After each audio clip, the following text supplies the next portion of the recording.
Assalamualaikum. Saya ucapkan terima kasih kepada Bapak Ibu Wali Murid kelas 3 yang telah mendampingi putra-putrinya belajar dari rumah dalam kondisi pandemik seperti ini. Terima kasih Bapak Ibu atas kerjasamanya selama ini. Anak-anakku, bagaimana kabar kalian hari ini? Semoga kalian dalam keadaan baik dan sehat selalu. Anak-anakku, sebelum pembelajaran dimulai, kalian harus berdoa terlebih dahulu supaya apa? Supaya sama Allah dimudahkan dalam memahami materi pembelajarannya. Anak-anakku, hari ini pembelajarannya tematik pembelajaran yang keempat ya, tema 3 benda di sekitarku, subtema 2 wujud benda pembelajaran yang keempat ya.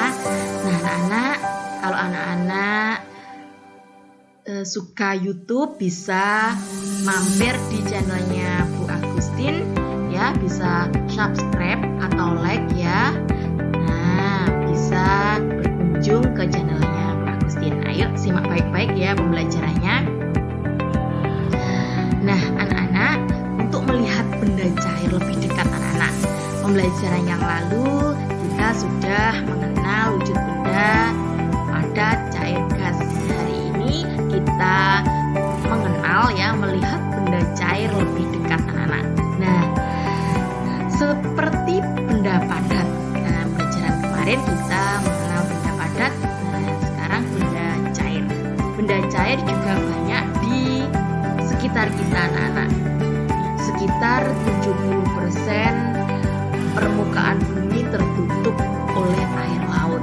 Ya, anak-anak, perlu kalian ketahui 70% permukaan bumi kita tertutup oleh air laut. Tubuh manusia hampir 2/3 bagian merupakan cairan. Air adalah benda cair yang sering ditemui. Sebutkan benda lainnya yang termasuk benda cair. Ayo anak-anak pasti sudah tahu ya. Kemarin sudah menemukan benda yang termasuk benda cair di lingkungan rumah kalian. Nah, pernahkah kamu melihat air dalam gelas tumpah? Kemarin sudah mencoba mempraktekkan ya. Bagaimana bentuk air tersebut? Nah, apakah bentuk air yang tumpah sama dengan air dalam gelas? Nah, pasti kalian sudah mengetahui jawabannya karena kemarin kalian sudah mempraktekkan, mencobanya. Nah, jadi kalau air ditempatkan di gelas bentuknya seperti gelas, seperti itu ya anak-anak, menyesuaikan wadahnya. Nah, kalian kemarin sudah melakukan percobaan tentang benda cair ya, mengetahui sifat-sifat benda cair juga. Nah, kalian bisa mencoba ya. Kemarin juga ada yang benda padat seperti ini, sekarang benda cair mencobanya. Lakukan, kalian bisa melakukan yang mengetahui sifat benda cair. Kalian sudah mengetahui, bisa melakukan dengan ini juga bisa untuk mengetahui lebih dalam.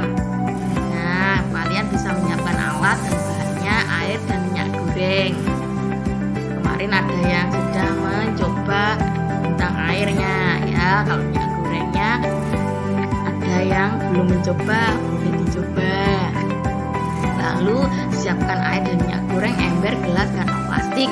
Langkah-langkah percobaannya: masukkan air ke dalam ember, kemudian ke dalam gelas, dan terakhir ke dalam kantong plastik. Nah, yang pertama air dimasukkan ke ember, lalu ke dalam gelas, dan terakhir di dalam kantong plastik.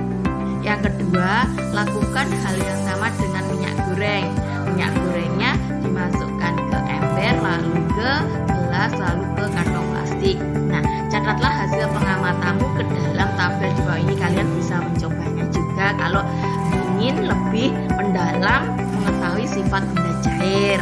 Nah, nama bendanya, lalu bentuk ya, bentuknya berubah sesuai wadah apa tidak. Kalau iya dicontreng seperti kemarin, kalau tidak silang. Bentuknya tetap walaupun wadahnya berubah. Dapat digenggam, apakah dapat digenggam? Tidak ya anak-anak, kalau benda cair ya tidak dapat digenggam ya. Nah untuk kalian ketahui anak-anakku, 2/3 ya tubuh kita itu terdiri dari cairan anak-anak. 2/3 lah ya, besar sekali. Nah, kegiatan olahraga, kalau kalian suka berolahraga ya, akan membuat tubuh kita kehilangan cairan karena apa? Berkeringat. Nah, pentingnya untuk mengganti cairan tubuh yang keluar dengan minum cukup anak-anak, untuk menggantikan cairan tubuh ya. Itu bisa ya minum air cukup. Nah, ini ada bacaan ya anak-anak. Nah, itu warga kampung tempat Siti tinggal sedang bergotong royong. Mereka sedang menyiapkan lahan untuk bermain anak-anak ya, bermain. Setiap warga membantu dengan cara masing-masing. Bapak-bapak membantu membersihkan lahan, ada yang membantu tenaganya, ada yang membantu menyediakan bahan-bahan yang diperlukan seperti pasir, semen, cat, dan lainnya. Ibu-ibu dan anak-anak juga tidak mau kalah. Ibu-ibu menyiapkan minuman dan makanan kecil. Anak-anak membantu membawakan makanan dan minuman. Lahan tempat bermain dapat diselesaikan dengan cepat. Anak-anak bergembira karena anak-anak dapat bermain di lapangan. Nah, ini bergotong royong ya di kampungnya Siti. Ada yang ibu-ibu menyiapkan makanan ringan, makanan kecil, ada menyiapkan minuman. Ya, ada yang bapak-bapaknya membantu dengan tenaga. Nah, seperti gambar terlihat pada gambar tersebut anak-anak. Nah, kemudian dalam permainan olahraga itu juga dibutuhkan kerjasama ya anak-anak antar anggota kelompok. Nah, dalam kehidupan bermasyarakat, kerjasama antar anggota masyarakat selalu dibutuhkan. Seperti di kampungnya Siti tadi anak-anak, dengan bekerja sama, pekerjaan menjadi cepat selesai. Kalau bekerja sama ya, pekerjaannya dilakukan dengan bersama-sama. Seperti kalian waktu piket kelas, kalau piketnya dilakukan bersama-sama, pasti cepat selesai dan pekerjaannya menjadi ringan. Kalau dikerjakan sendiri pasti berat ya anak-anak. Nah, kalau dikerjakan sama-sama pasti pekerjaannya cepat selesai dan ringan. Nah, seperti di kampungnya Siti tadi, bergotong royong membangun tempat bermain ya, di lapangan bermain. Nah, dilakukan gotong royong cepat selesai ya. Dengan bergotong royong seperti membersihkan lingkungan. Di rumah kalian pasti ada gotong royong membersihkan lingkungan kerja bakti. Nah, lingkungannya menjadi apa anak-anak? Bersih dan sehat. Persatuan dan kesatuan warga akan tercipta juga anak-anak dengan bergotong royong. Nah, kita harus bersyukur atas karunia Tuhan bahwa di bumi persediaan air masih berlimpah. Di rumah kalian pasti berlimpah juga ya, sama dengan di rumahnya Pak Agustin. Kita harus bersyukur ya atas karunia Tuhan bahwa di bumi persediaan air masih berlimpah ya. Di kota-kota besar air mulai sulit didapat anak-anak. Di kota-kota besar seperti Jakarta ya, nah itu sulit didapat ya. Surabaya itu sulit didapat karena lahan yang telah diubah menjadi bangunan sehingga penyerapan air berkurang. Penyebabnya apa? Ini salah satunya. Di kota-kota besar itu banyak bangunan yang gedung-gedung tinggi, bercakarya, tingkat ya.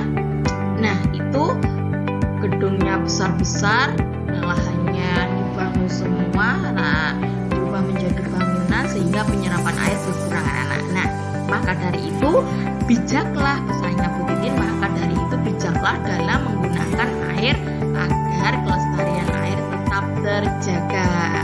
Kalau sudah kerannya tidak diperlukan, sudah penuh ya dimatikan ya.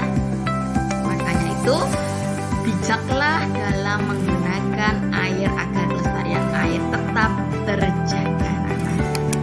Nah, untuk tugasnya anak-anak, tuliskan contoh kegiatan tersebut. Kalian tuliskan di lingkungan tempat tinggal ya.